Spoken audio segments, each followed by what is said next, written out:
ও sheet, এসব কি করে হলো বাসায়? আমি তো কিছুই বুঝতে পারছি না। আপনি কি জানেন কিছু? জানি না বড় মা।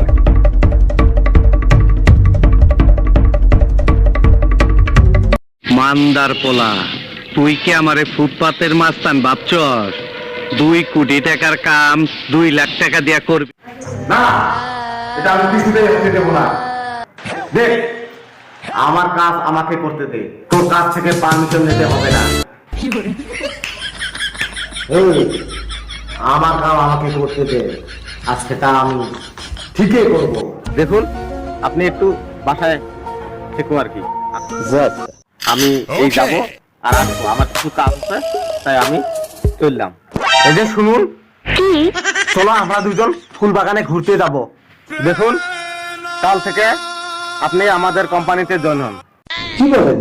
আপনাদের চাকরিটা কনফার্ম হয়ে গেছে। আপনার বুদ্ধি কিভাবে?